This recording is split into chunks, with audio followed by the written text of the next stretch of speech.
Shalom teman-teman, selamat sore. Kembali di persekutuan kita dengan nuansa yang berbeda. Di mana kita? Di rumah Sky. Nah, sebelum itu, mari kita mulai persekutuan pada sore hari ini dengan menyanyikan sebuah lagu Memasuki Gerbangnya.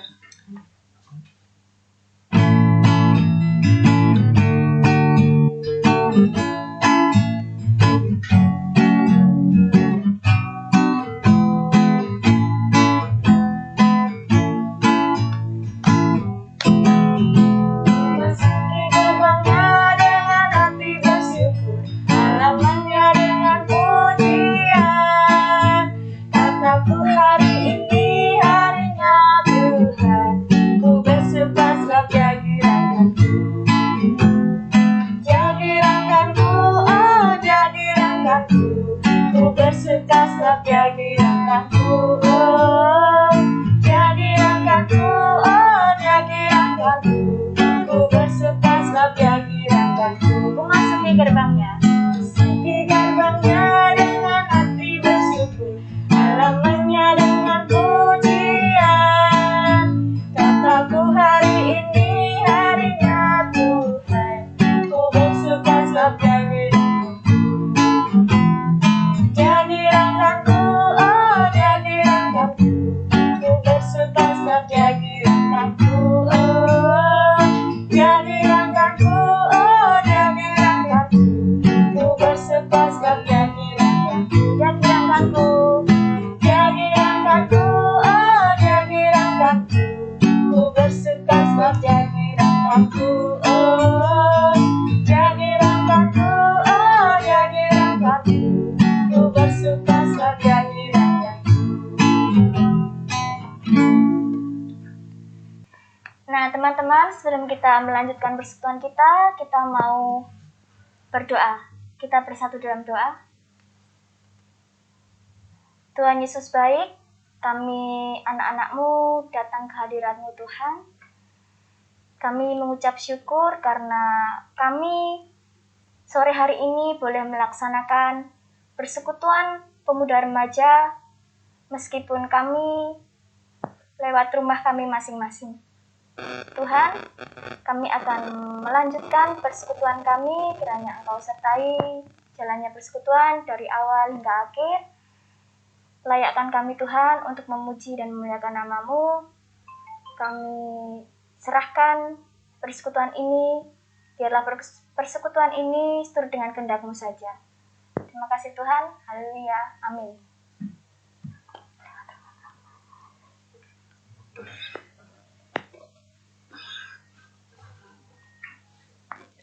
Tema kita hari ini, being effective. Sesuai dengan tema kita hari ini, kita mau belajar memberikan diri untuk selalu melayani Tuhan dengan menjadi bejana baginya. Karena apa? Karena semua hal yang telah Dia lakukan untuk kita. Oleh karena itu, marilah kita menyanyikan lagu Bejana-Mu.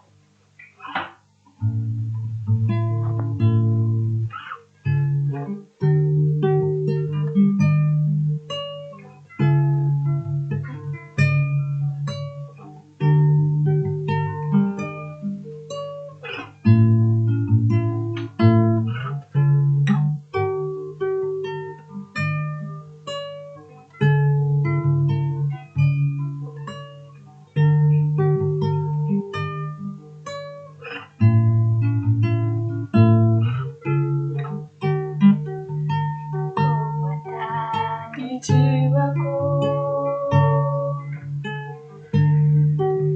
ketenangan batinku ada dalam hadirat-Mu, ku menyembah-Mu.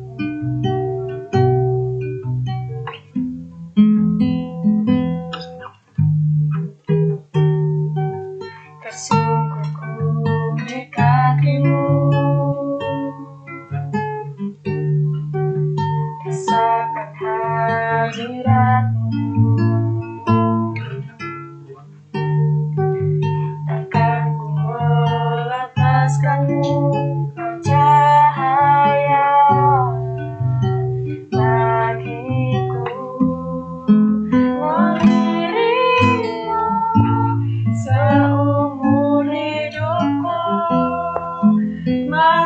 dalam rencanamu Bapa, pikiranku, kehendakku,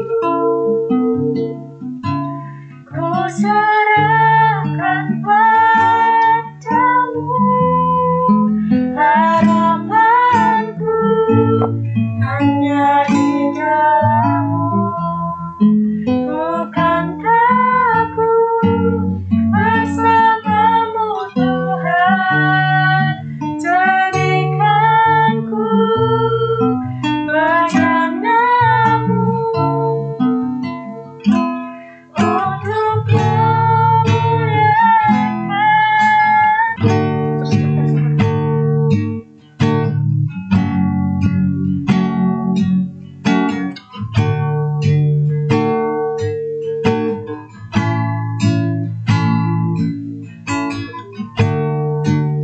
Bersumberku di kakimu,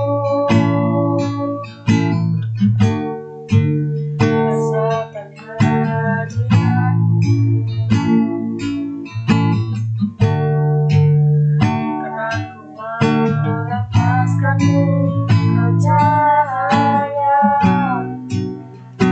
bagiku, mengiringmu seumur hidupku, masuk dalam rencana-Mu Bapa, pikiranku, kehendakku, ku serahkan padamu, harapanku hanya di dalam-Mu. Bukan takut bersamamu Tuhan, jadikanku bejana-Mu untuk memuliakan.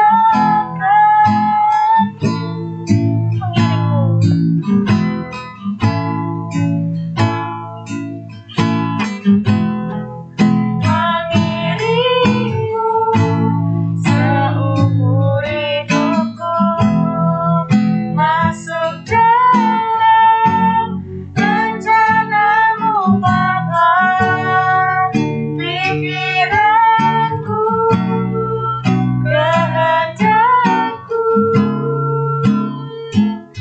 ku serahkan padamu, harapanku hanya di dalam-Mu. Bukan takut bersamamu Tuhan, jadikanku bejana-Mu untuk memuliakan.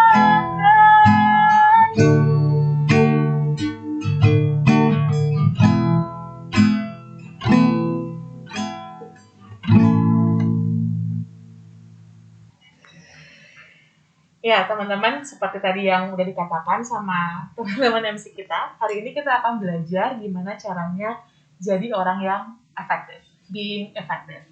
Nah, sebelum itu, saya mau mengajak kita semua untuk berdoa. Yuk, kita sama-sama berdoa. Tuhan, kami mau belajar untuk menyenangkan Tuhan dengan seluruh kehidupan kami. Walaupun kami masih muda, tetapi kami mau menggunakan waktu-waktu yang ada dengan baik, sehingga sungguh-sungguh kasih Tuhan boleh terpancar di dalam seluruh hidup kami. Tolong kami ya Tuhan, dan mampukan kami untuk melakukan kehendak Tuhan. Di dalam nama Tuhan Yesus Kristus kami berdoa. Amin. Nah, hari ini teman-teman, aku akan ngajak kita semua untuk ngelihat sama-sama kehidupan kita.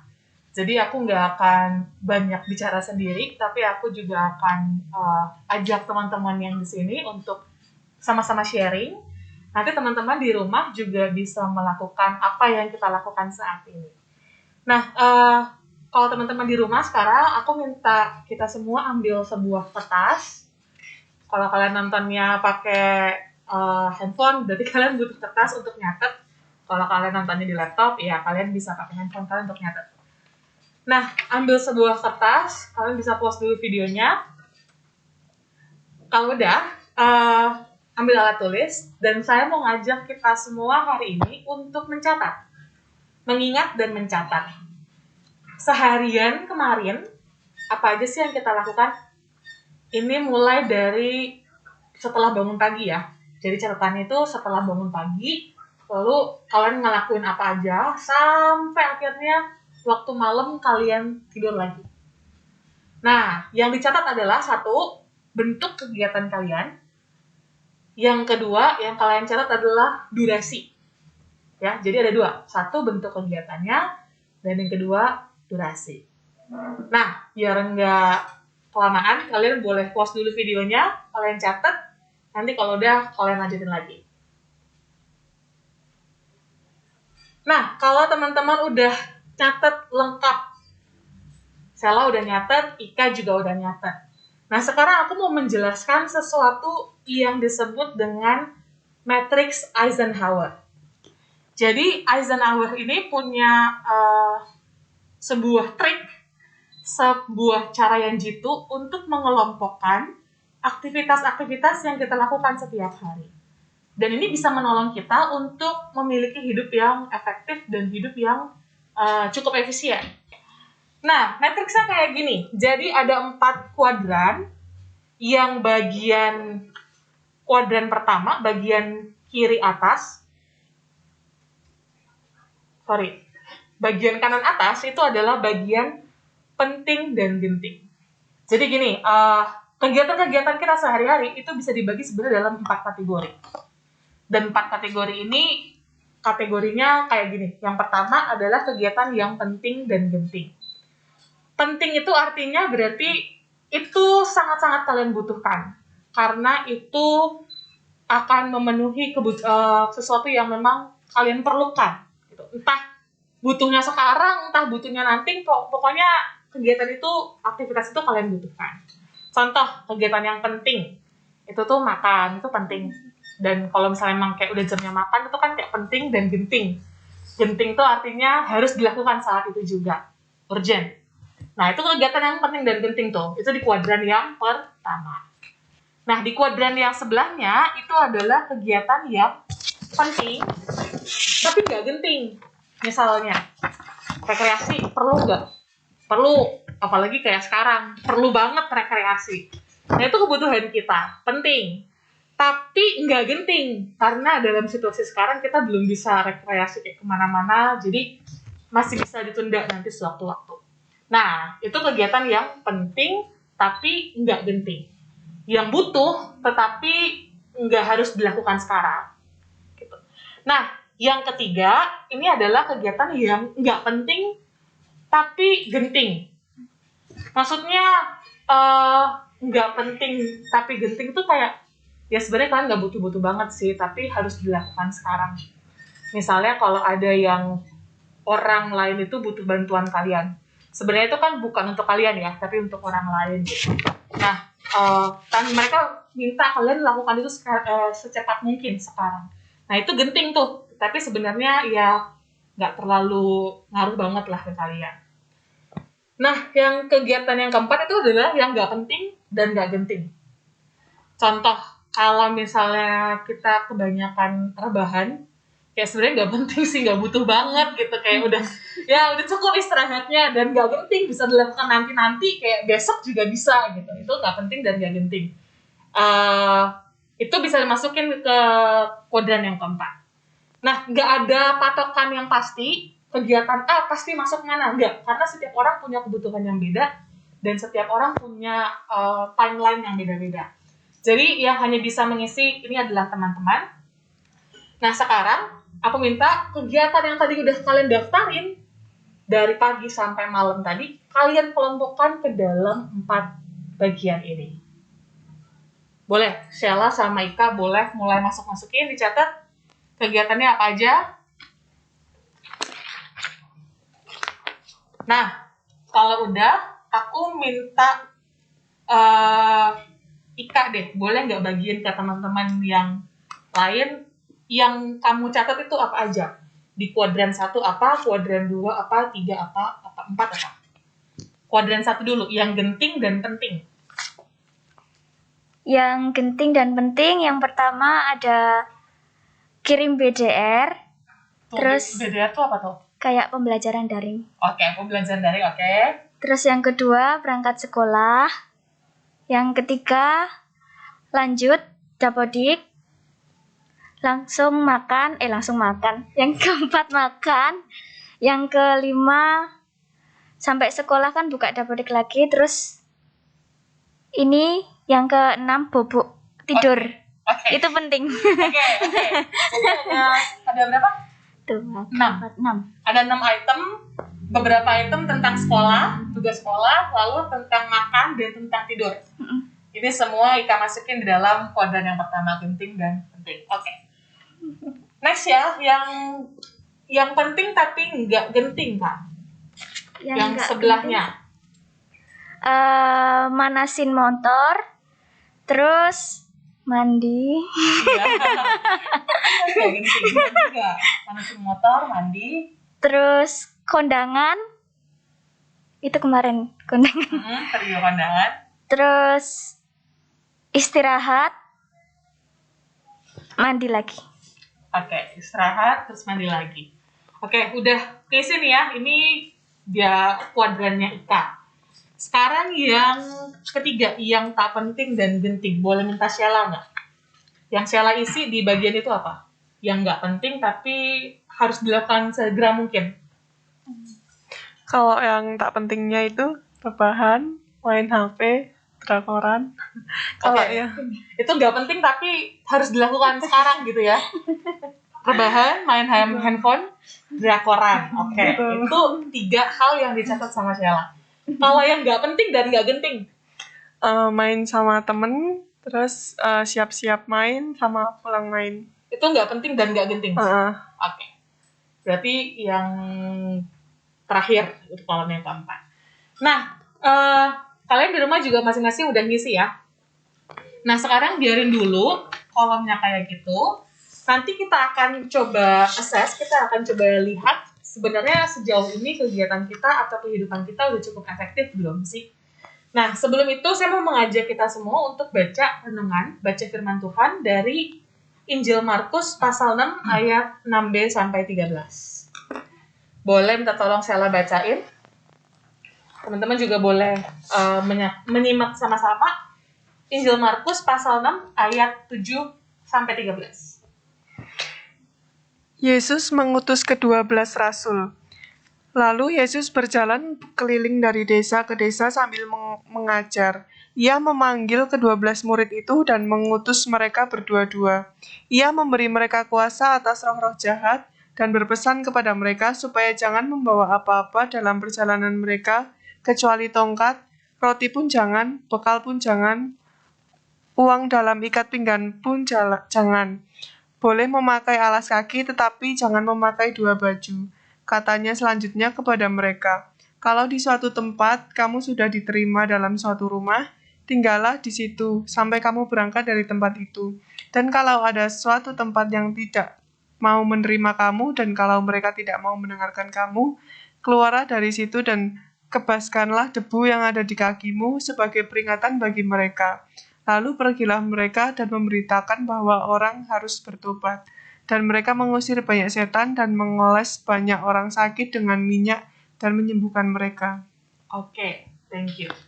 Nah, teman-teman, bagian yang tadi kita simak bersama-sama itu adalah sebuah cerita ketika Tuhan Yesus itu mengutus para murid. Nah, di bagian pengutusan ini, Yesus menunjukkan sebenarnya tujuan hidup dia apa sih? Kita bisa melihat sedikit, dan itu di situ dilihat di bagian akhir ayat 12 sampai 13 dikatakan, pergilah mereka memberitakan bahwa orang harus bertobat, dan mereka mengusir banyak setan, mereka mengoles banyak orang sakit dengan minyak, dan menyembuhkan mereka. Nah, kenapa kegiatan itu dilakukan? Karena Yesus dan para murid punya misi yang sama, punya tujuan hidup juga yang sama. Tujuan mereka adalah memberitakan bahwa Tuhan hadir di tengah orang-orang pada waktu itu. Tuhan hadir di tengah mereka, Tuhan hadir di tengah bangsa mereka, Tuhan hadir di tengah masyarakat mereka. Nah, itu tujuan yang mau mereka capai. Nah, tujuan besar itu di-break dalam aktivitas-aktivitas. Tadi, mengusir banyak setan, mengoles banyak orang dengan minyak, menyembuhkan orang-orang sakit. Nah, untuk melakukan tujuan-tujuan tersebut, Yesus akhirnya mengutus para murid. Jadi dapat ya, bayangannya tadi tujuannya adalah mewartakan bahwa Allah hadir di tengah mereka, mewartakan kasih Allah. Nah, sekarang ada tugas nih, pengutusan. Tapi yang menarik teman-teman, untuk melakukan tugas itu, Yesus punya strategi. Ada 3 strategi, ada 3 tugas, ada 3 hal yang dia katakan kepada murid. Nah, yang pertama yang dia katakan kepada murid adalah, pergilah berdua-dua. Nah, pernah nggak sih kalian mikir kenapa ya Yesus ngutus para murid untuk pergi berdua-dua? Aku boleh minta pendapatnya Ika nggak? Menurut Ika, kira-kira nih ya, kamu ngebayangin aja. Kira-kira kenapa ya Yesus mengutus para murid untuk pergi berdua-dua? Kenapa ya? Menurutku berdua ya biar ada temennya. Karena kita makhluk sosial, mungkin ya, mungkin kita nggak bisa sendiri. Oke, berdua supaya ada temennya. Jadi kalau ada kenapa-napa, ada yang bantu gitu ya. Menurut kamu, Sela, kamu punya bayangan nggak, imajinasi nggak kira-kira kenapa? Menurutku untuk saling melengkapi. Oke.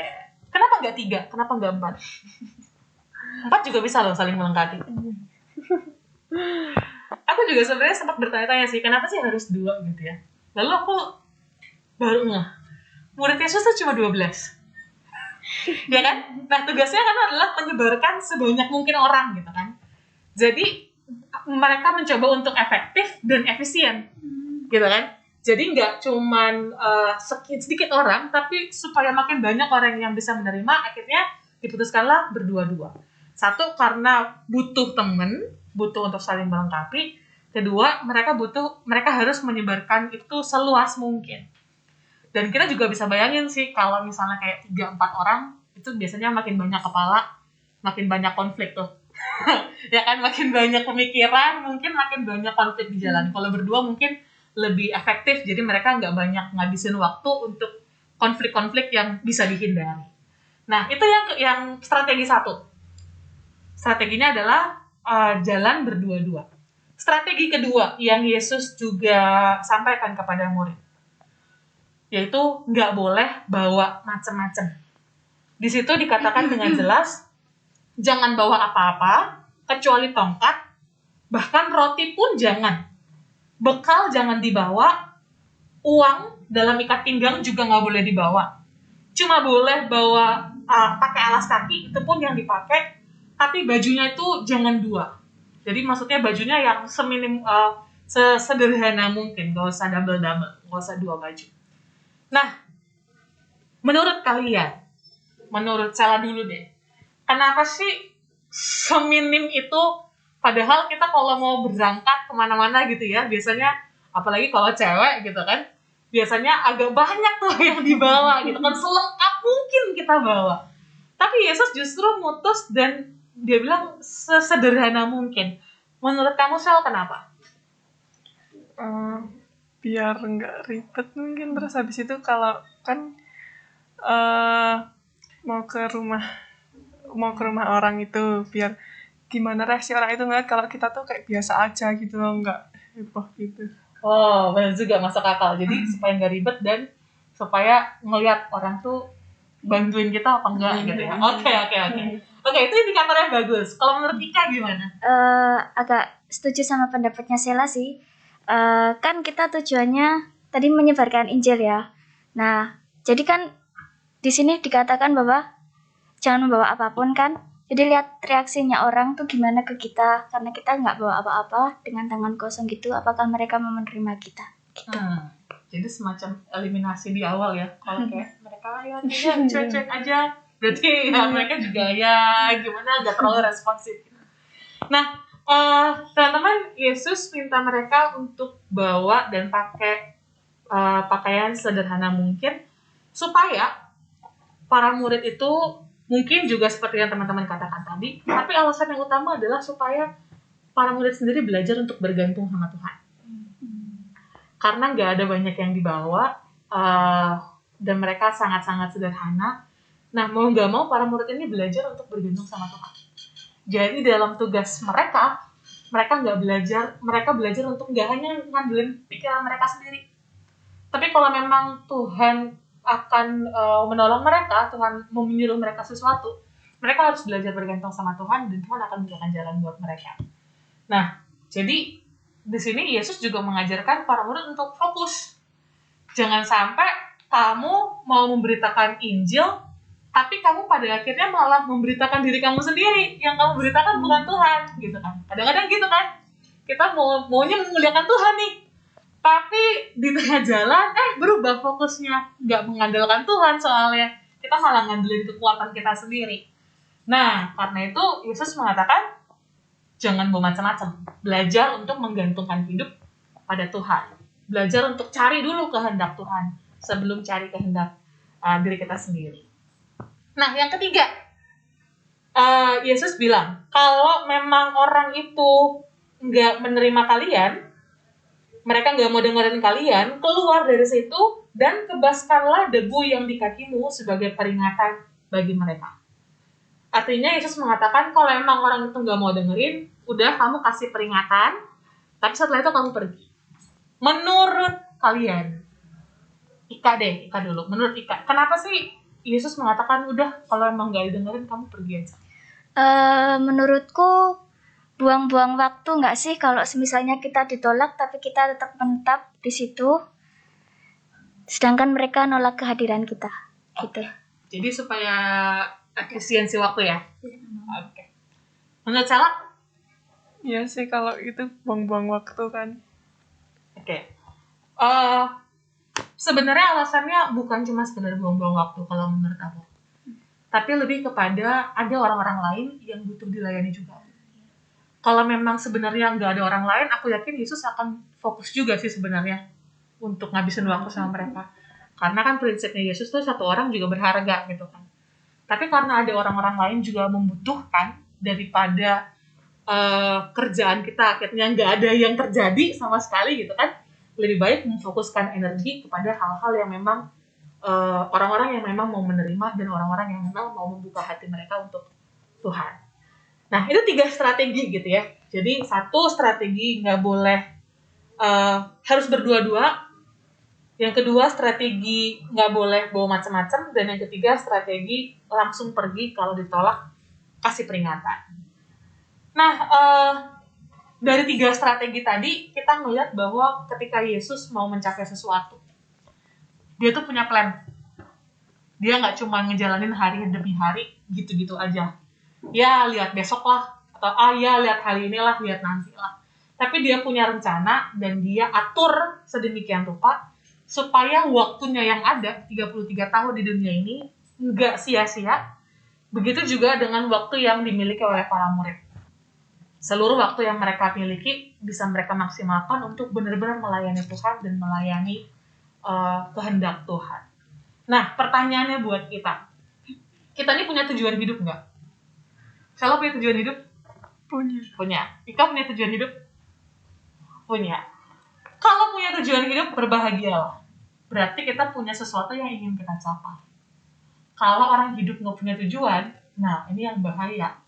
Biasanya waktunya akan banyak kebuang, dan begitu waktunya lewat gitu ya, baru nyadar, udah banyak banget hidupku, kayak udah lewat, gue nggak ngapa-ngapain sebenarnya, kayak telat banget nih, baru sadar gitu kan.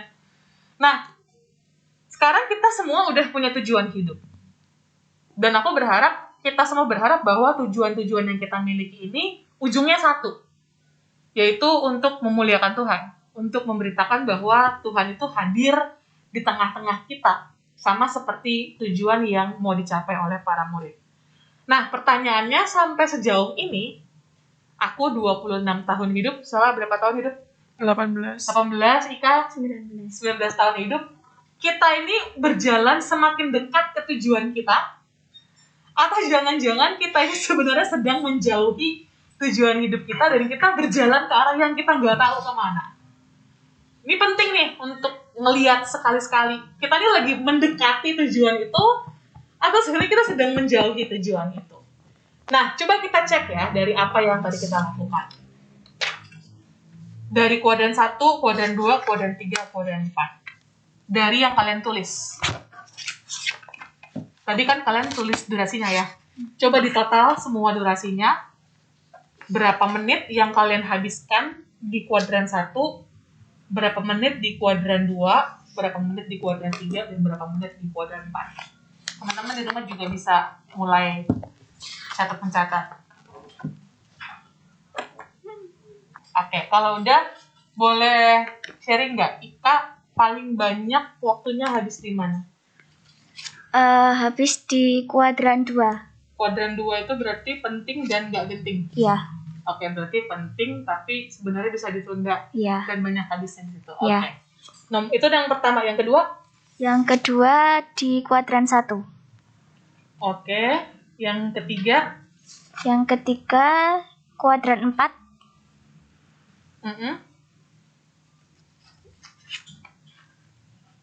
Yang keempat? Kuadran 3. Kuadran 3 yang nggak penting dan genting. Oke. Kalau Sela, paling banyak pertama Di kuadran 2. kuadran yang Tak penting. tidak penting dan genting. Kuadran 3 berarti. Ya. Oke, yang kedua? Di ini kuadran 1. Kuadran 1. Yang ketiga? Yang Kuadran 2. Yang keempat? Yang ini, kosong.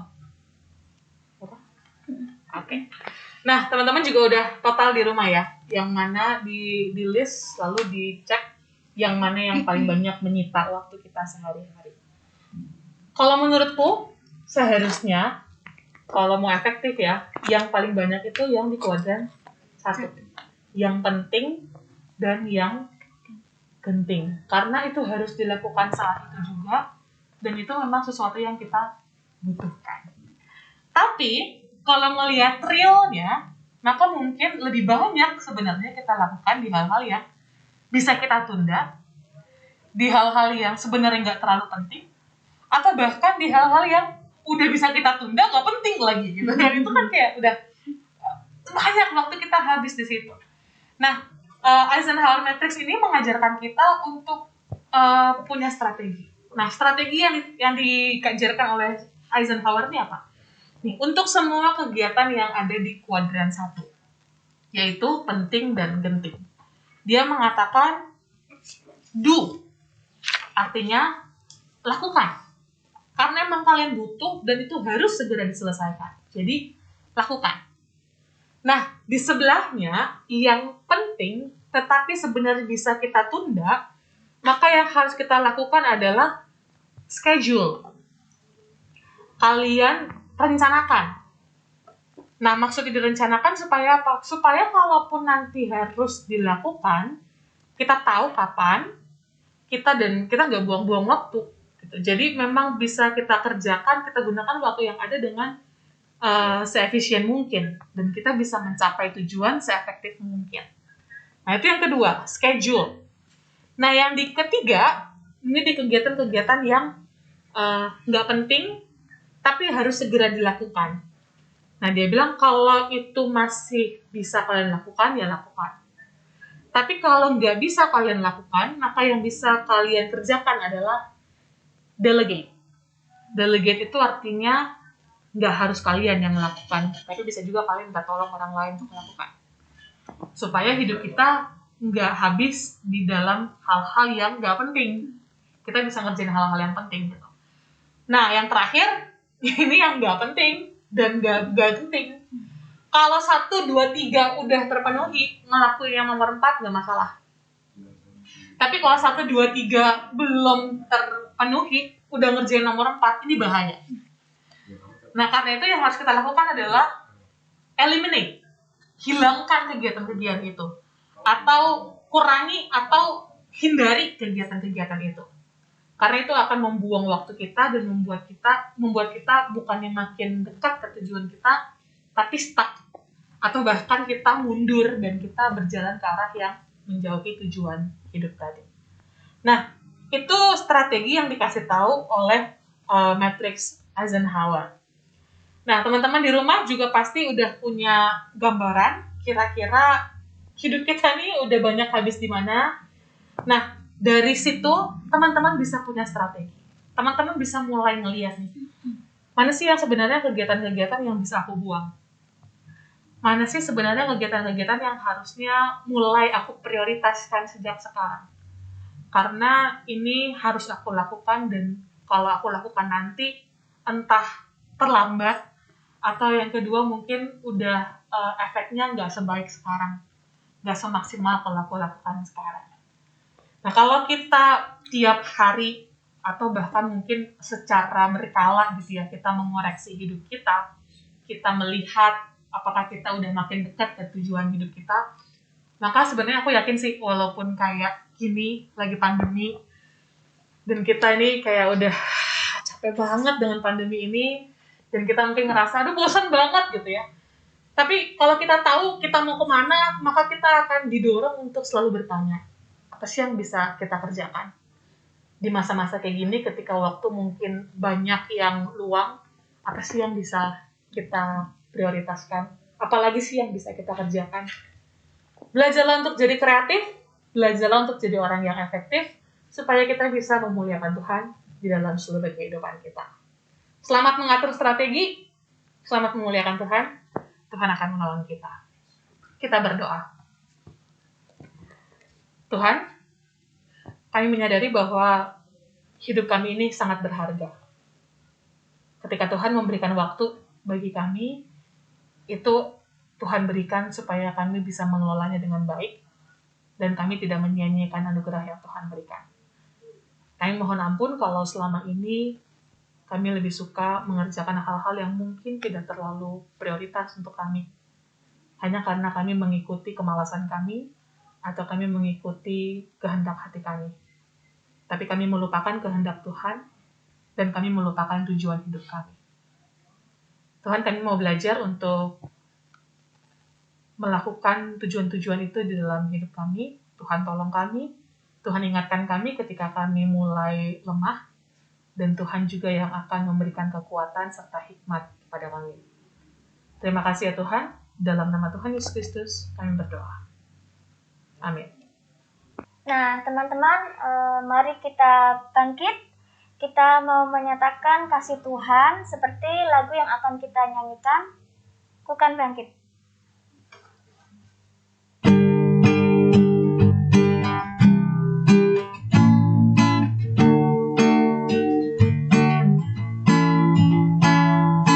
Mari kita semua memilih Allah dengan lapang pikirannya, Tuhan pimpin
Yesus Kristus Dia Tuhan, Raja segala raja. Dialah Raja.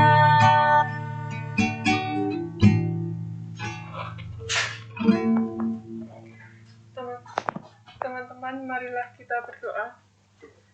Tuhan, terima kasih karena hari ini kita dapat melaksanakan persekutuan ini dengan lancar.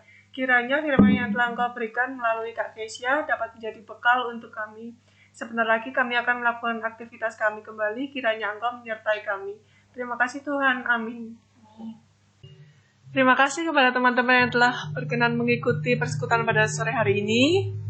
Sampai berjumpa lagi di persekutuan minggu depan. God bless. Bye.